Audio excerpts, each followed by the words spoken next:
Good morning, fifth grade. So we're going to continue with chapter 6, lesson 2 today, where we left off at. So starting on page 306 in our research companion.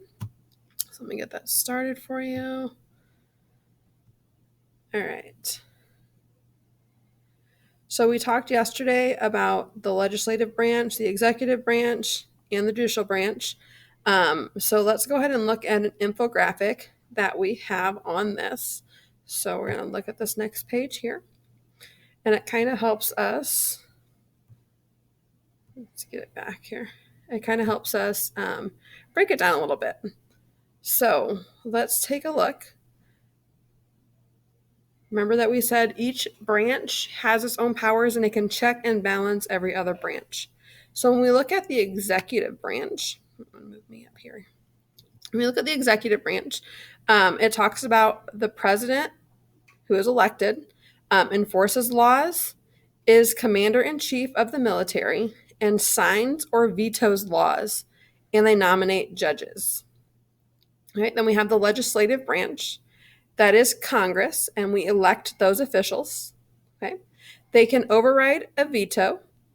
They pass laws, approves spending and taxes, can impeach judges and the president, and approves treaties.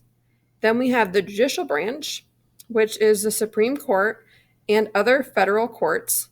These judges are appointed. So we have elected officials in the legislative branch and the executive branch, but for the judicial branch, these officials are appointed. That means that somebody chooses them, usually the president, to be in that position. So the judicial branch also interprets the laws and can rule whether actions or laws passed are constitutional. Okay, so one of my favorite analogies to play with the branches of government, with the executive branch, legislative branch, and judicial branch, is consider them like rock, paper, scissors. Right? So when you play the game rock, paper, scissors, everybody's played it. Okay, we know that paper beats rock, scissors beats paper, but rock beats scissors. So each of these branches can check each other. So for instance, if you look at the stop and check, it says give 2 examples of checks by the legislative branch. So what can the legislative branch do to check the executive branch and to check the judicial branch? So for the executive branch, remember the president can veto something, but the legislative branch can override a veto. All right. And then with the judicial branch, they can impeach judges or the president. So that's another check that the legislative branch has. So remember, this is set up so that not one branch of government has too much power. So every branch of government is able to check and or balance another one so that they all stay in a nice balance of power. All right, so moving on, we have economic aspects of the Constitution. One of the weaknesses of the national government under the Articles of Confederation was its lack of power in economic matters. An important part of the new Constitution was granted additional powers to Congress so that it could have some control of the U.S. economy. Under the Constitution, Congress could create and collect taxes and similar fees and borrow money if needed. This way, the government was finally able to pay some of its outstanding debts from the Revolutionary War. Another economic matter, states would no longer be able to make their own currency. Congress now had the power to coin or create money. The whole nation would now use a single currency. This made it much easier for people from different states to do business across state lines.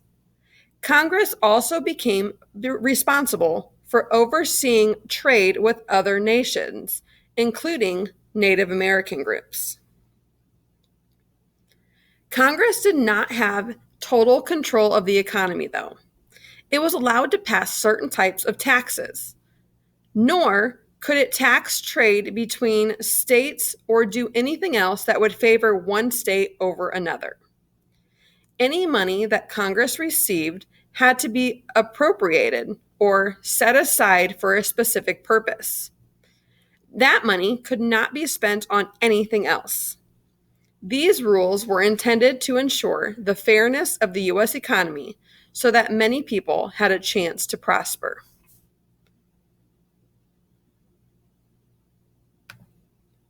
All right, so continuing on with primary source. This is in their words, and this is from the Constitution. So this is Article 1, Section 8, and these are the powers granted to Congress. 1.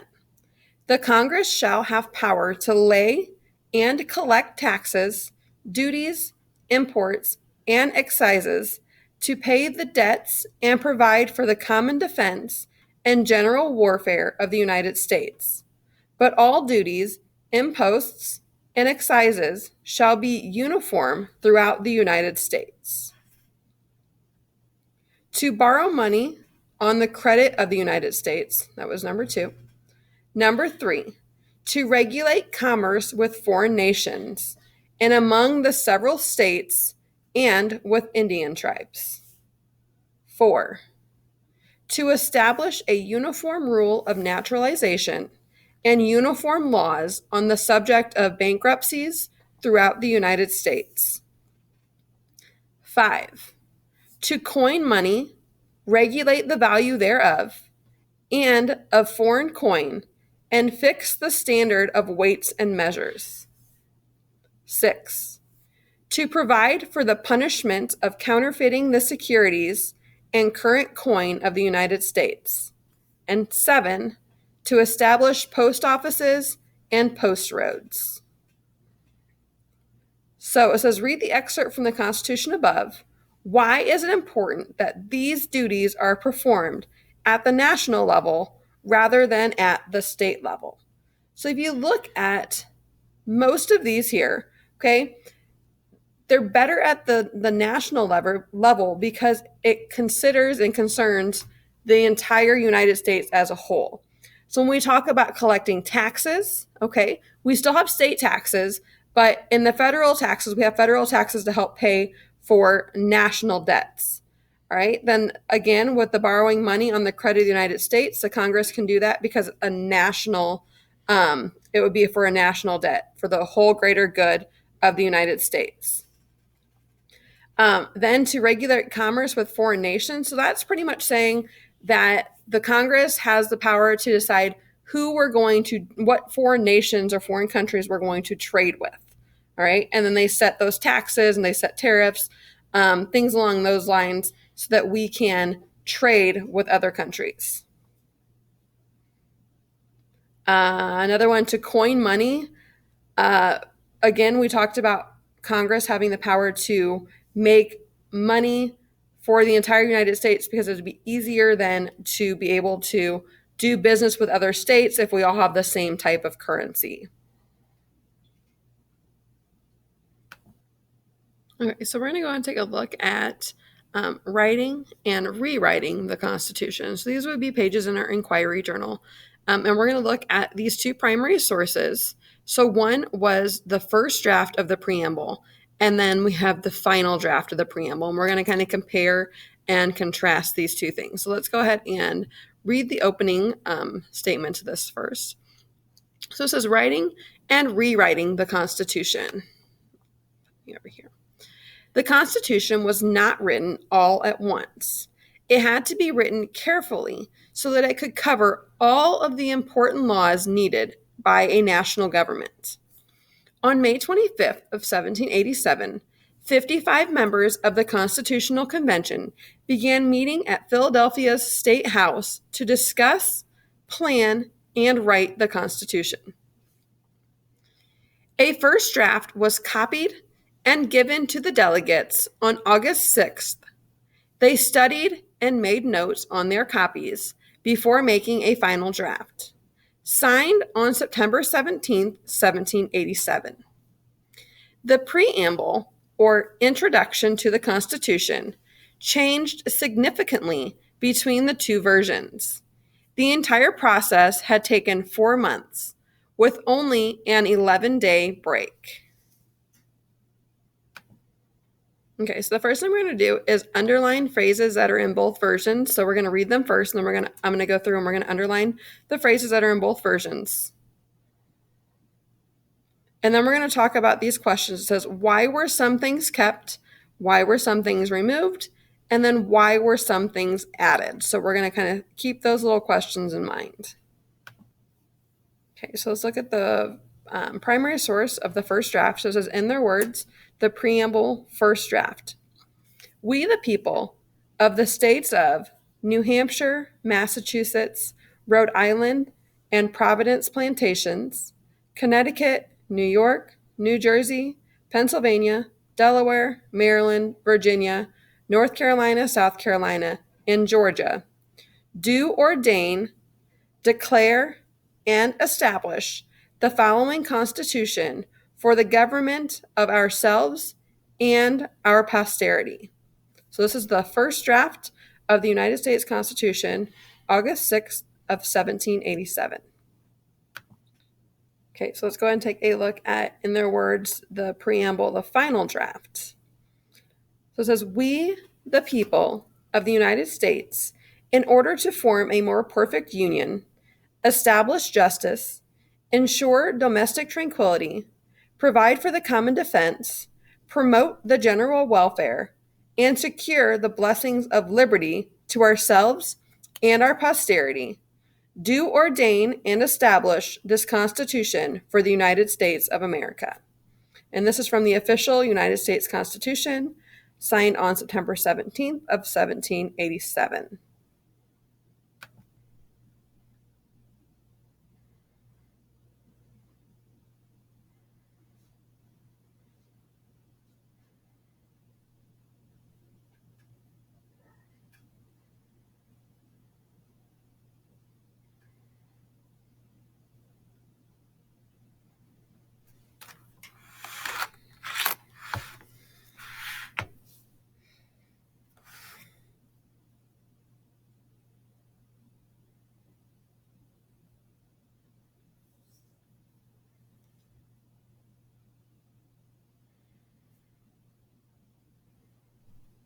Okay, so let's go ahead and take a look at our two primary sources and try to pull them up side by side for you here.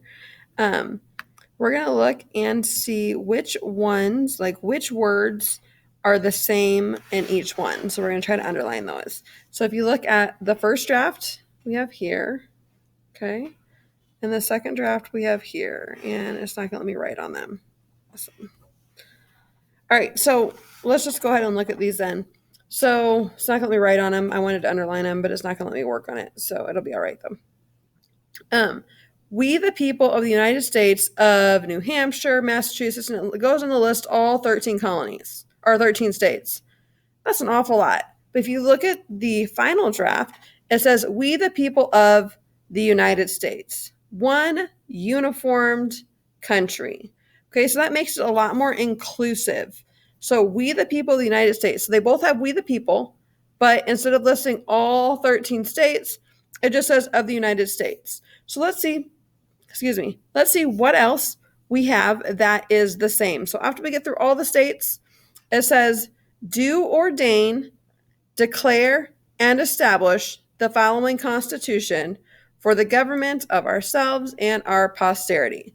So let's look over in our final draft to the right and see if we see any of those words over here.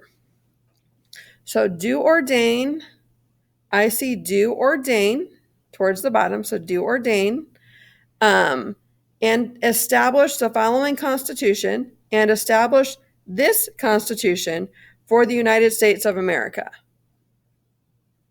for ourselves and our posterity. So you'll look and see on the first draft over here, you can see ourselves and our posterity. And if you look at the final draft over here, you can also see where it says, and secure the blessings of liberty to ourselves and our posterity. So that's another part that stayed the same. They just kind of mixed up and put the words in a different order. All right, so I know it's a little harder to read now because it's smaller, but I kind of underlined where you can see some of the same words that are used in each of those two primary sources and how they stayed similar, but they did change quite a bit as well. All right, so looking again at the final draft, I want you to take a look at what it's asking us to do up here. So it says find evidence, reread. It says the preamble lists 5 things that the government must do. So that is establish justice, ensure domestic tranquility, provide for the common defense, promote the general welfare, and secure the blessings of liberty to ourselves and our posterity. So I want you to think of examples of how the government does each of these things. And then we're going to kind of, after you think about some of these things that you think might fit in here, we're going to talk about these. All right, so let's go ahead and take a look at this. I haven't broke it down for you. So let's go ahead and take a quick look at each of the meanings of those 5 things that we talked about. So to establish justice means to provide laws and punishment in a fair manner. To ensure domestic tranquility would mean to keep peace within the country's borders. To provide for the common defense means to protect the people in our country from enemies outside of our country.